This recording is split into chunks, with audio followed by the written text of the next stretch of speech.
মানে এই সময়ত আমি যিদৰে কথা পাতিব লাগিছিলে অসমত বহুত সমস্যা আছে সেই সমস্যাবিলাকৰ ওপৰত আলোচনা হ'ব লাগিছিলে টক শ্ব' হ'ব লাগিছিলে না এই ক্ষেত্ৰত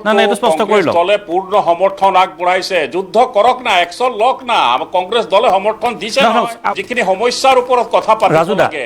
এই সমস্যা মাহত তদন্ত শেষ কৰক দুধকে দুধ পানীকে পানী ছমাহ নহয় কথা পাতিবৰ কাৰণে ছমাহ সময় লৈছে ছেপ্টেম্বৰলৈকে লৈছে এক মাহৰ ভিতৰত ডাবল ইঞ্জিন চৰকাৰ ব্যৱস্থা লওক আৰু আইনগত বিহিত ব্যৱস্থা গ্ৰহণ কৰক তাত কংগ্ৰেছৰ ক'বলগীয়া একো নাই ডাবল ইঞ্জিন চৰকাৰ কি ক'লে ব্যৱস্থা ল'ব লাগে গৌৰৱ গগৈৰ বিৰুদ্ধে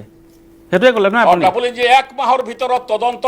ছেপ্টেম্বৰ আহিবলৈ দিয়ক এজেন্ট হয় চৰকাৰে কৈছে মই নাই কোৱা ছেপ্টেম্বৰ ৰিপৰ্ট আহিব বুলি কৈছে তাত আমাৰ ক'বলগীয়া একো নাই ভাৱে বিহিত ব্যৱস্থা গ্ৰহণ কৰিবলৈ মই নিজে কৈছো অসমত জ্বলন্ত সমস্যা বহুত আছে সেই জ্বলন্ত সমস্যাবিলাকৰ ওপৰত টক শ্ব' হ'ব লাগে সমস্যাৰ বিষয়ে গৌৰৱ গগৈ ডাঙৰীয়া কিদৰে গৰ্জে পাৰ্লামেণ্টত গোটেই দেশজুৰি এক হুলস্থুল পৰিৱেশৰ সৃষ্টি হয় এই কথাবিলাক জানে তেখেতে সেইকাৰণে মানে তেওঁ কোনোবা কিবা কথা ক'ব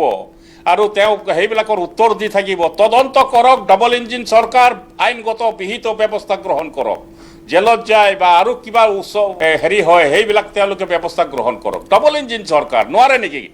এক মাহৰ ভিতৰত তদন্ত শেষ কৰিব নোৱাৰে নেকি ডাবল ইঞ্জিন চৰকাৰ 56 ইঞ্চকে চিনা নোৱাৰে নেকি হয় নাই অলপ সময়ৰ আগতে আমাৰ শৰ্মা ডাঙৰীয়াই কৈছিলে যে চাবুৱাত কেইটা জিকিব বুলি তেখেতে প্ৰশ্ন কৰিছিলে গতিকে চাবুৱাত কেইটা জিকিব আপোনালোকে মানে ইলেকশ্যন নেখেলাকে বহুত জিকি গ'ল বহুত জেগাত জিলা পৰিষদ কিডনাপ হৈছে টকা পইচা দি মেনেজ হৈছে বহুত জেগাত এপি মেম্বাৰ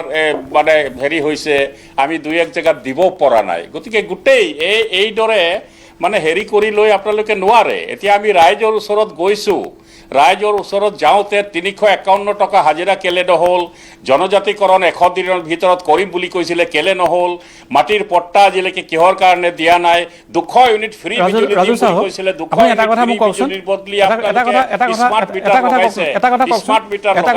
স্মাৰ্ট মিটাৰ বুজিলো এই কথা কিন্তু আপুনি যোৱা 15 বছৰ ধৰি কৈ আছে 10 বছৰ ধৰি কৈ আছে লাভ হৈছে নে নাই সেই কথাটো কওকচোন যোৱা 10 বছৰ ধৰি হাজিৰা কথা কৈ আছে নাই না আপোনাৰ লাভ হৈছে নে নাই কথাখিনি কৈ যদি লাভ হোৱা নাই বন্ধ কৰক যদি লাভ হৈছে কৈ থাকক মই ৰাজু সাহু এইদৰে অৰুণোদয় কাটিম এইদৰে ৰাজু সাহু এটা আপুনি উত্তৰ দিব